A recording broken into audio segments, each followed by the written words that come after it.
গণনা শেষ হয়েছে এবং ভোটের ফলাফলের যে প্রবণতা দেখা যাচ্ছে পরবর্তী কয়েক ঘন্টায় তা বজায় থাকবে কিনা, নাকি পাল্টা একদম পুরো চিত্রটাই পাল্টে যাবে, কি মনে করছেন? আমাদের বিস্তারিত জানাবেন। পর্যন্ত আমাদের কাছে যে তথ্য আছে সেটি নির্বাচন কমিশনের বেসরকারি যেটি সূত্র সেটি হচ্ছে যে গোটা রাজ্যে বিজেপি 155 আসনে এগিয়ে রয়েছে এবং তৃণমূল এগিয়ে রয়েছে 120 আসনে, এবং কংগ্রেস 2টি আসনে এগিয়ে রয়েছে। অন্যদিকে বামফ্রন্ট এবং আইএসএফ তারা মিলে 2টি আসনে এগিয়ে রয়েছে। এই হচ্ছে সর্বশেষ পরিস্থিতি।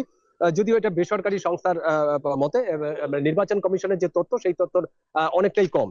এবং ভবানীপুর আসনটি আপনি যেটি বললেন যে ভবানীপুর আসন সবচেয়ে আলোচিত আসন, এই আসনে কিন্তু এগিয়ে রয়েছে এখনো পর্যন্ত 900-র বেশি ভোটে কিন্তু এগিয়ে রয়েছে তৃণমূল যে প্রার্থী রাজ্যের মুখ্যমন্ত্রী মমতা ব্যানার্জি। এবং রাজ্য জুড়ে যেটা বলছিলাম সেটা কিন্তু বেশিরভাগ আসনেই কিন্তু মমতা বিজেপির এগিয়ে থাকার একটা ইঙ্গিত মিলেছে, এবং কঠোর নিরাপত্তায় গণনা চলছে। এবং প্রত্যেকটি নিরাপদ মানে যে গণনা কেন্দ্রগুলো আছে, প্রায় 77টি গণনা কেন্দ্র আছে, সেখানে কিন্তু কঠোর নিরাপত্তা মোতায়েন করা হয়েছে। এবং বেশ কিছু জায়গা আমরা দেখেছি যে বিজেপির একটা সেলিব্রেশন শুরু হয়েছে, বিজেপি যেই সব জায়গায় এগিয়ে আছে, এবং সেই খবর সামনে আসার পরে কিন্তু বিজেপির কর্মী সমর্থকরা কিন্তু উল্লাসে মেতে উঠেছেন, আবির খেলা শুরু করে দিয়েছেন ইতিমধ্যে। যদিকা